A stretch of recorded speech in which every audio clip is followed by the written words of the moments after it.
Thank you, Matt. Thank you, everyone. So I would like to introduce you to our institute, the Institute for Sustainable Industries and Livable Cities. The way Victoria University is structured, we have teaching and research are separated. So we have two major colleges, and then we have two major research institutes. So this is one of the two major research institutes. In one research institute, they cover sports and health, and everything else is under these institutes.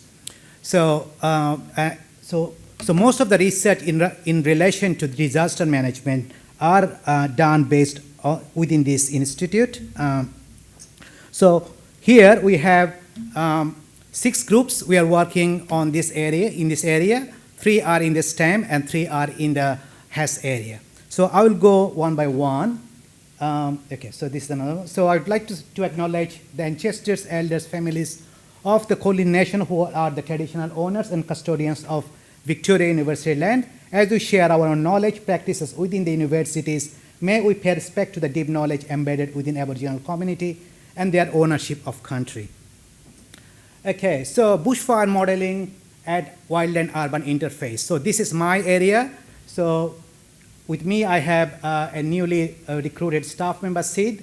What we do combination of laboratory scale experiments and fine scale physical modeling. As you can see here, some of the experiments we are doing, it's burning pine trees. These are for the flying amber experiments. Then we do the fine scale means we do the resolution at sub-meter scale. So it is 0.25 or 0.5 meter scale, and which requires a lot of computational resources.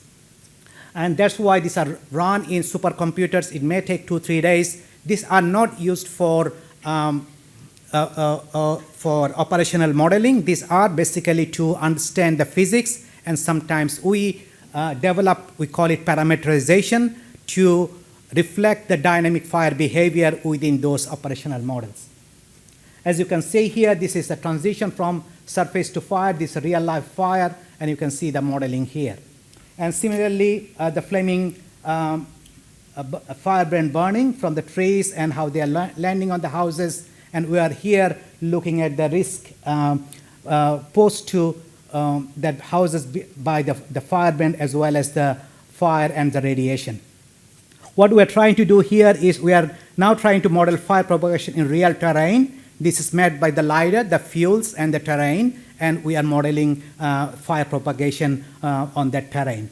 So this group, we are on 2 ARC discovery grants, a grant from Bushfire CRC, 4 major grants from BNH CRC, 2 grants from Natural Hazard Research Australia. These are basically in the area of PhD scholarships.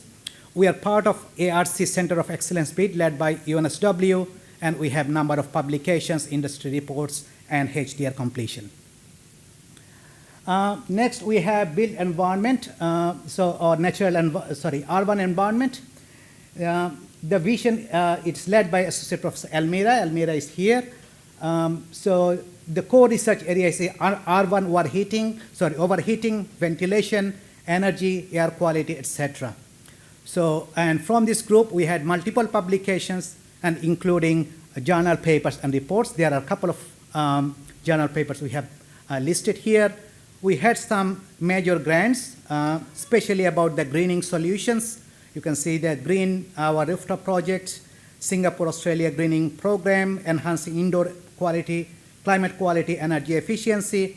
Some of them are funded by DFET, as you can see, 2 of the projects. Some are funded by DECA and City of Melbourne, and some other by CSIRO. This is about in electrical engineering, Victoria University Power Sensing and Telecom team. So this is led by Associate Professor Kajil Uzansoy. We have Dr. Douglas Gomez and Emeritus Professor Mike Faulkner. Douglas is an ARC early industry fellow. He's working on this. He did PhD, now doing his postdoc. Main focus is power sensing, other applications of smart grid technologies, including detection of vegetation falls. That is the main aspect of their research. So predictive maintenance and monitoring and sensing solutions. So what they have done in this flagship project, we are broken conductor. This is going its 3rd stage, and it is pre-commercialization stage.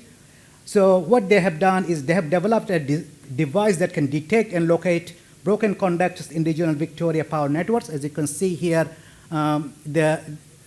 the tool they have developed, the physical tool, and this project has been featured in a number of magazines. I think this is Engineering Australia magazine. This is in the ABC report.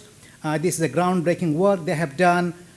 This can mitigate the risk of bushfires created by downed conductors, which ignited devastating fires in the past during Black Saturday 2009. The project is now applying for funding and support for commercialization and mass rollout. So these are the three areas in the STEM. In the HES area, we have youth and community space. We have Professor Tim Coney and Associate Professor Fiona MacDonald. They are leading this program. Fiona is here. If you want to talk to Fiona, she's around here. So their expertise is youth and community sector, including youth studies, sociology, youth work, social policy, youth participation, education, formal and informal, and human rights. They have two major research projects. One is the Future Proof Projects, which is funded by Black Summer Bushfire Grants. It's a large project, and we is part of it. It is for the young people disaster recovery, rebuilding communities project. The other one is funded by Disaster Ready Fund 1. This is for young people and disasters. We are going to establish a center of excellence on this aspect. So we is embedded research and joint partner with Youth Affairs Council Victoria. So this group has made a number of major publications, including industry reports several journal papers, but I have put here a couple of them. The group has been also present in various conferences. They present overseas, they present interstate, within Australia and internationally. The other group, we have Visitor Economy Group. That is a smaller group. Unfortunately, our leader of that group, Associate Professor Joe Pike, she passed away a couple of weeks ago. But we have Madeleine Blair. She has taken over the mantle. We do have Tu Nguyen and Tania Bonti. This is the work we do both across the higher ed and TAFE, and this is a good combination of dual sector research work.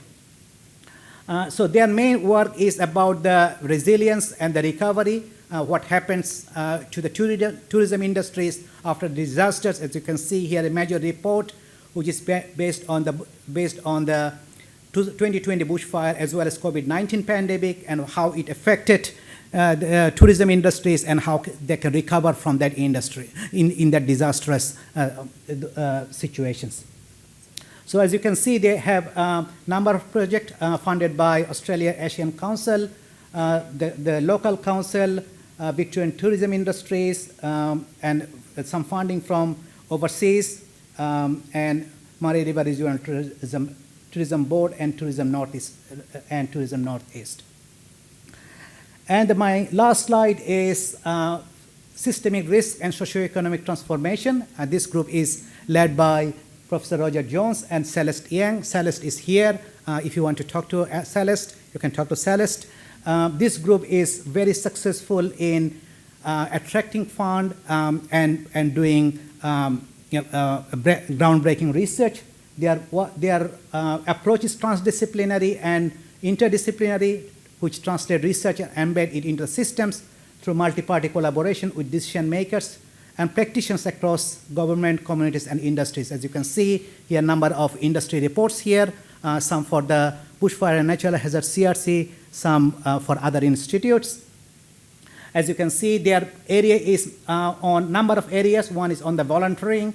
The other one is recovery capabilities of diverse communities, understanding risk ownership, diversity and inclusion, preparing a bushfire risk management plan, cost of climate change, value of green infrastructure. Some of the work is funded by DELP and DECA, some by Department of Fire and Emergency Services, some for health and housing services. So a number of areas they have done work, and they are quite keen to collaborate with others. In fact, all 6 groups are very keen to collaborate with other people. Thank you very much. Great to hear. Thanks, Khalid.